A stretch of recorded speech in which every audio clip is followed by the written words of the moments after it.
کہ اللہ تعالیٰ چاہتے ہیں ہم پریشان رہیں یا خوش رہیں؟ بولو. یہ جو اللہ نے کہا نا کہ ہم تمہیں آزمائشوں میں ڈالیں گے لیکن جو لوگ صبر کریں گے اور کہیں گے ہم اللہ کے غلام ہیں، تو یہ اللہ نے ہمیں آیت کیوں بتائی ہے؟ تاکہ ہمارے دل میں غم کو برداشت کرنا آسان ہو جائے، ہم غمگین نہ ہو، کیونکہ غم تو آئیں گے. یہ ہو نہیں سکتا کہ دنیا میں پریشانیاں نہ آئیں، یہ ناممکن ہے. یہ ہر شخص کو آتی ہیں. آپ سمجھتے ہو بڑے لوگوں کو نہیں آتی؟ بڑے لوگوں کی پریشانیاں بڑے لیول کی ہوتی ہیں، بہت اونچے لیول کی ہوتی ہیں. تو یہ پریشانی تو ہر شخص کو آئے گی. اللہ چاہتے ہیں کہ ان میں برداشت کی عادت ہو جائے، یہ خوش رہنا سیکھیں. تو اسی وجہ سے دنیا میں سب سے بڑا انعام کیا ہے؟ خوشی ہے یا نہیں ہے؟ پیسہ انسان کیوں حاصل کرتا ہے؟ خوش رہنے کے لیے. صحت کیوں چاہتا ہے؟ خوش رہنے کے لیے. تو اللہ نے قرآن میں فرمایا کہ الا بذکر اللہ تطمئن القلوب، اللہ کے ذکر سے دلوں کو سکون ملتا ہے. اب پتہ ہے لوگ وظیفے پڑھتے ہیں پیسہ حاصل کرنے کے لیے، وظیفوں میں اللہ کا ذکر کیا جاتا ہے، حالانکہ اللہ کہہ رہا ہے وظیفوں سے پیسہ نہیں، وظیفوں سے کیا ملے گا؟ سکون ملے گا. سکون کے لیے کوئی وظیفہ نہیں پڑھ رہا ہوتا. کمال کی بات ہے یا نہیں ہے؟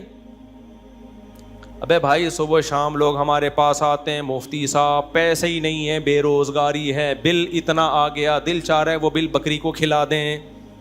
ٹھیک ہے، تو آپ کوئی وظیفہ بتائیں، تنخواہ بڑھ جائے ہماری، پیسے بڑھ جائیں. تو میں بتا تو دیتا ہوں حسبی اللہ و نعم الوکیل یا رزاق، یہ پڑھ لینی چاہیے. لیکن قرآن جو وظیفے بتا رہا ہے پیسے بڑھانے کے لیے نہیں بلکہ سکون کے لیے. کیا مطلب؟ غربت میں سکون مل جائے گا. آپ کو پیسے مل کے بھی سکون نہ ملے، اس سے بہتر وہ غریب نہیں ہے جو پیسے نہ مل کے اس کو سکون مل رہا ہو. وہ زیادہ اچھا نہیں ہے کیا؟ وہ تو زیادہ اچھا ہے بھائی. اس لیے اللہ فوکس دولت کو نہیں کر رہے، کس کو کر رہے ہیں فوکس؟ سکون کو فوکس کر رہے ہیں اللہ تعالیٰ. میں نے ایسے غریب دیکھے ہیں، ایسا دل ہنس رہا ہوتا ہے، مسکرا رہا ہوتا ہے مستیوں میں. اکثر میں ایک واقعہ بتاتا ہوں نا، ہمارے گھر میں مزدور آتے تھے، والد صاحب حیات تھے، انہوں نے اللہ ان کی مغفرت فرمائے، انہوں نے فرش بنوانا تھا. تو مزدور جو تھے نا صبح سے لگے ہوتے تھے اور گنگنا رہے ہوتے تھے. مزدوروں کے گانے بھی آپ کو پتہ ہے پرانے زمانے کے ہوتے ہیں، گنگنا رہے ہوتے تھے اور وہ لگے ہوئے ہوتے تھے نا. شام کے وقت جب وہ پلستر کر رہے تھے فرش میں، تو میں تھا، میری عمر ہوگی 20-22 سال. میں نے کہا یار اس فرش میں نا آپ جو ہمارے صحن کا فرش بنا رہے ہو، یہ تھوڑا سا چکنا فرش ہو، یعنی بالکل جیسے ہوتا ہے نا پلین، ایسا فرش ہو، ایسا بنانا. تو کہنے لگے اب مستی میں ہے نا، شاید لاہور کے ہوں گے. اب ان کو کھیلنے کا موقع مل گیا مجھ سے. انہوں نے کہا یہ فرش آپ چاہتے ہو ذرا چکنا پلین فرش ہو تو اس میں سرسوں کا تیل ڈلے گا یا ناریل کا. بولا تو میں نے کہا یار میں لے آتا ہوں ناریل کا تیل ڈال دو اس میں بھائی، کیا خیال ہے؟ تھوڑا سا کیا ہو جائے گا، پھسلن پیدا ہو جائے اس میں. کہہ رہے نہیں اس میں ناریل کا تیل ڈلے گا. اب میں جا رہا ہوں لینے کے لیے، وہ تو شکر ہے مجھے کسی نے روک دیا، کیا کر رہا ہے بھائی. تو وہ کھیل رہے تھے نا، شام کا وقت تھا.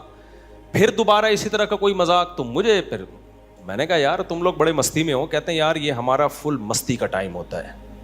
وجہ اس کی ہے، ان کے الفاظ دیکھو.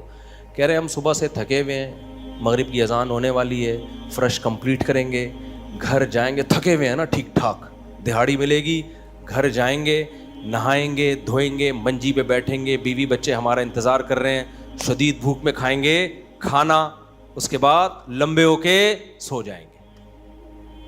کل کا نہیں، دہاڑی آج کی ہے، کل کی نہیں ہے. ان کو صرف اسی پہ خوشی ہے، کام ملا ہوا ہے یار، کام ملا ہوا ہے. سمجھ رہے ہو کہ نہیں سمجھ رہے؟ ان کو خوشی اس بات کی ہے کہ ہمیں کیا ملا ہوا ہے، ایک ٹھیک میں کام ملا ہوا ہے، مزدوری مل گئی، یہ بہت بڑی خوشی ہے ان کے لیے. اور انہی دنوں میں کروڑ پتی لوگوں کو ڈپریشن میں دیکھ رہا تھا.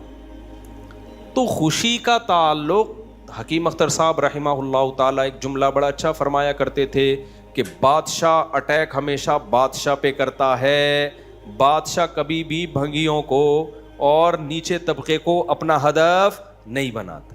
کبھی آپ نے کسی ملک کے بادشاہ کا خلاف، کسی بادشاہ کا بیان کسی جمعدار کے خلاف نہیں سنا ہوگا کہ جی سعودی عرب کا بادشاہ کہے کہ پاکستان میں وہ جو فلاں جگہ جو چپڑاسی ہے مجھے بالکل پسند نہیں ہے. وہ کبھی سنا آپ نے؟ بادشاہوں کا ہدف کیا ہوتا ہے؟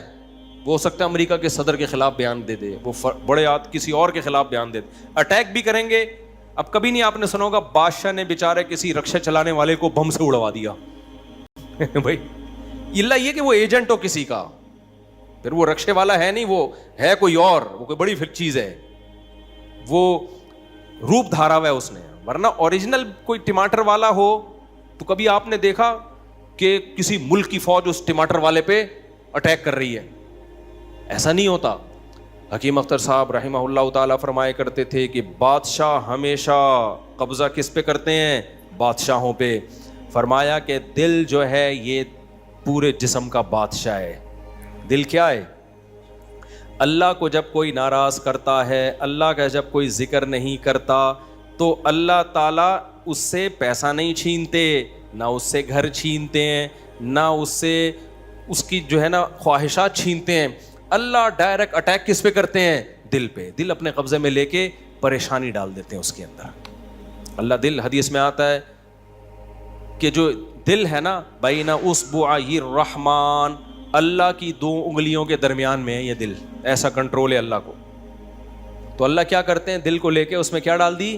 بے سکونی بھر دی اس میں. چل بھائی سب کچھ ہے, خوشیوں کے سارے اسباب, 1000 گز کا بنگلہ, واش روم ایسا, غریب آدمی جائے بولا یار ایسا تو میرا بیڈ روم نہیں ہے جیسا ان کا واش روم ہے.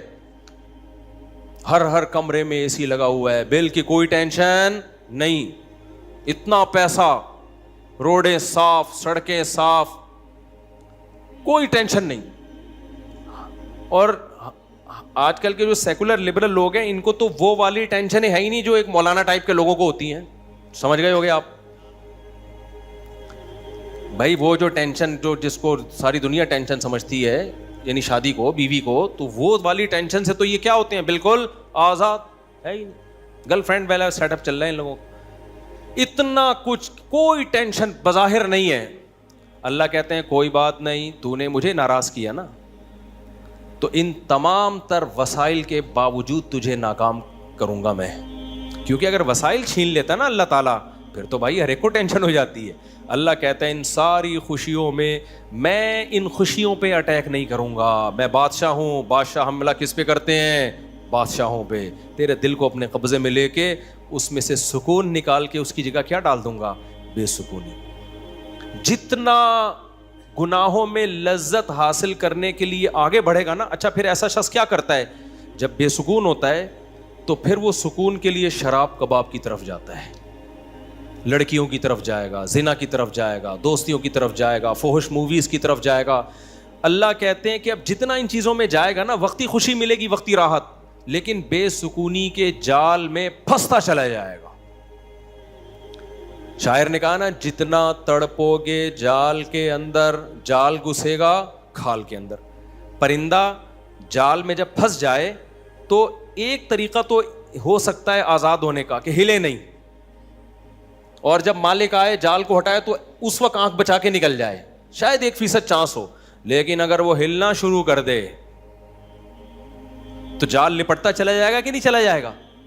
دیکھو مچھلی جب کانٹے پہ منہ مارتی ہے, اس کے پاس اس وقت آپشن ہوتا ہے کہ ہل نہیں, بڑے آرام سے کسی طریقے سے واپس, شاید 1% چانس ہو, لیکن ہلے گی تو اوپر بیٹھا ہوا آدمی سمجھ جاتا ہے کہ شکار اس میں پھنس گیا ہے. ہلنے سے پتہ چلتا ہے, زور لگانے سے, پھر وہ کھینچتا ہے. تو جتنا پیچھے زور لگائے گی کانٹا اتنا زیادہ اندر گھسے گا. تو نافرمان کیا کرتا ہے؟ وہ سکون کے لیے فحش فلموں کا سہارا لیتا ہے, وہ لڑکیوں کا سہارا لیتا ہے, وہ نشے کا سہارا لیتا ہے, شراب کباب کا سہارا لیتا ہے. اللہ کہتے ہیں میں نے تجھے کہا تھا کہ تو شریعت پہ نہیں چلے گا, مجھے یاد نہیں کرے گا, بے سکونی میں جائے گا. تو کمبخت اس بے سکونی کے علاج میں اور زیادہ بے سکونی کے اسباب اختیار کر رہا ہے. اللہ دوبارہ اس کا دل ہاتھ میں لے کے جتنا پہلے بے سکونی ڈالی تھی نا, وہ بے سکونی اور زیادہ ڈال دیتے ہیں اس میں. سمجھتے ہو کہ نہیں سمجھتے ہو؟ تو میں یہ عرض کر رہا تھا, اللہ میاں نے کیا فرمایا, الا بذکر اللہ تطمئن القلوب. اللہ کو یاد کرو گے تو دلوں کو سکون ملے گا. اس سے پتہ چلتا ہے کہ اللہ چاہتے ہیں کہ ہمارے دلوں میں سکون آئے, تبھی اللہ نے اپنی اطاعت پہ کیا رکھ دیا؟ سکون. اب ذکر جس پہ سکون ملتا ہے نا, اس ذکر کی 2 قسمیں ہیں. کتنی قسمیں بھائی؟ 2. کچھ کام نہ کرنا یہ بھی ذکر ہے. ذکر کہتے ہیں یاد رکھنے کو, اور کچھ کام کرنا یہ بھی کیا ہے؟ ذکر. ذکر یاد, عربی میں ذکر کا مطلب کیا ہے؟ یاد. کہتے ہیں تذکرہ کیا ہے اس نے, یہ تذکرہ ذکر سے ہی نکلا ہے. کہتے ہیں نا فلاں آدمی آپ کا تذکرہ کر رہا تھا, آپ کا ذکر خیر کر رہا تھا, اس کا مطلب غیبت کر رہا تھا. آج کل مطلب یہی ہوتا ہے اس کا, کوئی کہنا آپ کو یاد کر رہا تھا, اس کا مطلب برائیاں ہی کر رہا ہوگا. اچھائی آج کل مارکیٹ میں اچھائی بیان کرنے والے شارٹ ہیں مارکیٹ میں. تو ذکر کا مطلب کیا ہے بھائی؟ یاد رکھنا. تو اللہ کہتے ہیں جو اللہ کو یاد رکھتے ہیں ان کے دلوں میں کیا پیدا ہوتا ہے؟ سکون. اور اللہ نے کہا الا, خبردار. یہ اللہ کا لفظ تنبیہ کر رہا ہے کہ اس بارے میں دوسری رپورٹیں بھی ہیں. کچھ لوگ کہتے ہیں اس کام سے سکون ملتا ہے, کچھ کہتے ہیں اس سے سکون. اللہ کہتے ہیں الا, خبردار, کسی کی باتوں میں آنے کی کوشش مت کرنا. یہ اللہ کا لفظ جو ہے نا, یہ اس لیے لگا دیا, خبردار, یہ ساری فیک نیوز ہیں, یہ سب پروپیگنڈا ہے. دل میرے ہاتھ میں ہے تو سکون بھی کس کے ہاتھ میں ہوگا؟ میں جو چاہوں اس میں ڈال دوں.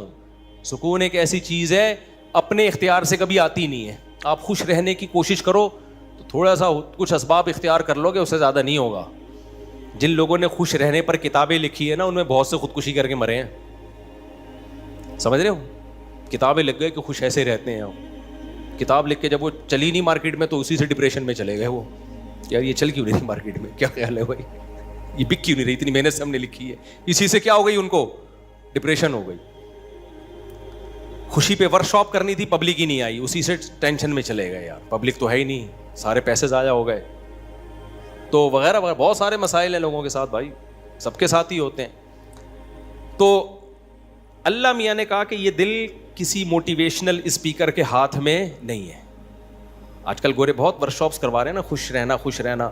تو اللہ کہتے ہیں کہ دل اور دماغ یہ تو دو چیزیں کس کے کنٹرول میں ہیں؟ میرے. تبھی میں نے نیند پر اتوار کو بیان کیا, وہ لازمی سن لیے گا کہ نیند بھی کس کے کنٹرول میں ہے؟ اللہ کے.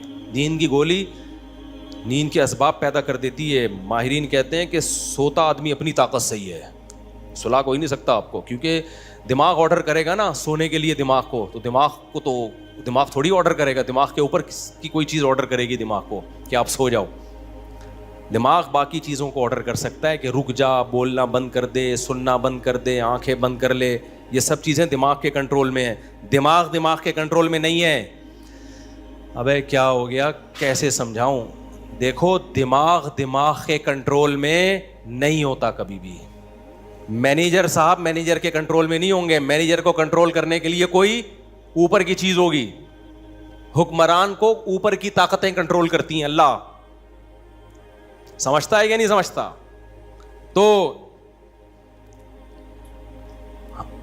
پھر وہی سیاسی باتیں نہ شروع ہو جائیں, اس لیے میں واپس چڑھ رہا ہوں. عوام بھی کنٹرول کرتی ہے بعض دفعہ, جب بنگلہ دیش میں جیسے کیا ہے نا. خیر, تو اچھی خبر ہے الحمدللہ, بنگلہ دیش سے بہت اچھی نیوز آ رہی ہیں. جماعت اسلامی کے پرانے بیچارے بوڑھے لوگوں کو صرف اس بیس پہ پھانسی پہ لٹکایا حسینہ واجد نے. اس نے لٹکایا کہ پاکستان کی حمایت, سیاسی اختلاف تھا بھائی یہ. اس کے بعد تو وہ بغاوت نہیں کر رہے تھے نا, بہت ظلم مچا کے رکھا ہوا تھا. اچھا, اس پہ بنگلہ دیش میں جو انقلاب آیا اس پہ لوگ میرے بیانات پہ تبصرہ کر رہے ہیں. مفتی صاحب تو کہتے ہیں حکومت کے خلاف بغاوت جائز نہیں ہے. بھائی ہم مسلح بغاوت کے قائل نہیں ہیں. مسلح تلوار لے کے, عوام نے وہاں مسلح بغاوت نہیں کی ہے. مسلح بغاوت نہیں کی ہے عوام نے. پوری عوام جمع ہو گئی تھی. آپ کے ہاں تو عوام ہے, ابھی کیا میں بولوں, کراچی کی تو ماشاءاللہ عوام کو اللہ ہدایت دے. یہ اس ظلم کے خلاف نہیں دھرنا کر سکتے جو براہ راست ان کے اوپر ہو رہا ہے, جو قتل ہو رہا ہے نا کراچی کی گلیوں میں. گٹر وٹر پہ تو بیان ہم نے چھوڑ دیے, ابھی تو قتل و غارت پر بات کرو. جس طرح سے کراچی میں ڈاکوؤں کا راج ہے, بات بات پہ 5-5 ہزار کی خاطر بندہ قتل ہو رہا ہے. کراچی کی عوام اس پہ احتجاج نہیں کر رہی. یہ حسینہ واجد جیسی انقلاب کہاں سے لائے گی بھائی؟ اس لیے ہم کیا کریں, ہم مسلح اس کی بات کرتے ہیں, کیونکہ اگر مسلح بغاوت ہوگی پھر تو خون خرابہ ہوگا, بہت بربادی ہوگی, پھر کٹیں گے لوگ, مریں گے, نتیجہ پھر غیر جو طاقتیں ہیں وہ قبضہ کر لیں گی. اس کے ہم قائل نہیں ہیں. باقی عوام کا عوامی احتجاج وہ اس کا رائٹ ہے, اس کا حق ہے. خیر, تو بات یہ چل رہی تھی میرے بھائی, تو اللہ کا جو ذکر ہے جس سے انسانوں کو سکون ملتا ہے, دیر آر 2 ٹائپس آف ذکر. کچھ کام کرنے کے ہیں اور کچھ کام بولو نہیں کرنے کے. دیکھو آپ کا زنا کا دل چاہ رہا ہے اور زنا کے اسباب بھی ہیں, آپ زنا نہیں کرتے, آپ نے اللہ کا بہت بڑا ذکر کر لیا, حالانکہ کچھ بھی نہیں, دیکھنے میں لگے گا آپ نے کوئی ذکر بولو نا نہیں کیا, دیکھنے میں لگے کچھ بھی نہیں کیا آپ نے. کتنا بڑا ذکر کیا کہ میزان کے ترازو میں قیامت کے دن اس سے بھاری کوئی نیکی نہیں ہوگی.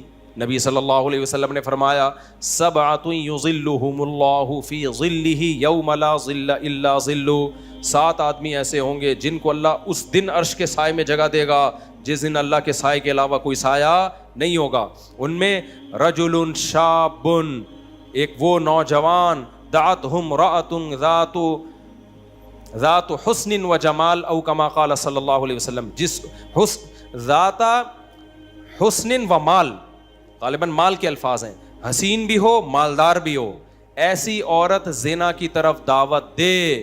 یہ جواب میں یہ نہیں کہے کہ میں بوڑھا ہو گیا ہوں یا میرے اندر رغبت ختم ہو گئی ہے یا مجھے سوسائٹی سے ڈر لگتا ہے, کسی نے خفیہ کیمرہ نہ لگا دیا ہو, ان سب چیزوں سے میں گھبراتا ہوں. نا نا نا نا نا, یہ کہے سارے اسباب موجود ہیں, صرف ایک رکاوٹ ہے, انی اخاف اللہ, آج میں اگر زنا کروں گا تو کل مجھے اس کا حساب دینا پڑے گا, اس کی سزا اللہ نے جہنم کی آگ رکھی ہے. نبی نے فرمایا اس بیس پہ جو رک گیا, دعوت عورت دے رہی ہے اور یہ رک جائے تو یہ بہت بڑا ذاکر ہے, اس نے تہجد گزاروں سے زیادہ اللہ کا ذکر کیا ہے. ہم تو اس کو ذکر اللہ کرنے والا سمجھ رہے ہیں, اس پوری رات تہجد پڑھتا رہے, تلاوت کرتا رہے, لوگ کہتے ہیں بڑا پہنچا ہوا ہے. بھائی یہ اس سے زیادہ پہنچا ہوا ہے, صحیح ہے نا. اللہ اس کو بلائے گا اور اللہ کہے گا ایسے تمام لوگ سائڈ پہ آ جائیں. دیکھو لائن لگی ہوئی ہوتی ہے نا جب دھوپ میں, رش میں, اور کہیں جیسے پہلے بل جمع کرانے کے لیے لوگ جمع ہوتے, تب تو موبائل میں اپلیکیشن آ گئی ہے, بل جمع کرانے کے لیے نہیں لوگ لمبی لمبی لائنوں میں لگے ہو, پاسپورٹ کی لمبی لمبی لائنیں لگی ہوتی ہیں. اچانک کوئی آفیسر کہے بیچ میں سے, آ بھائی آپ ادھر آ جائیں, گڈی نو سائڈ تلاؤ, آپ آ جاؤ. آپ کو کیسا لگے گا بھائی؟ زبردست. میں سعودی عرب میں تھا تو لمبی لائن لگی ہوئی تھی, وہ کوئی امیگریشن آفیسر نے پتہ نہیں کوئی پہچان لیا ہوگا یا کوئی تعلقات ہوں گے, آپ سائڈ پہ آ جاؤ. مجھے بڑی شرم آ رہی ہے بھائی یار, میں پگڑی میں, اور یہ لوگ بولیں گے یار ہم بے وقوف ہیں جو لائن میں کھڑے ہوئے ہیں, لیکن سعودی عرب میں آپ نو نہیں کر سکتے. وہ اگر آپ کو عزت دے رہے ہیں تو آپ کو عزت لینی پڑے گی, ٹھیک ہے نا, ورنہ پھر جو وہ بے عزتی دیتے ہیں نا وہ اس سے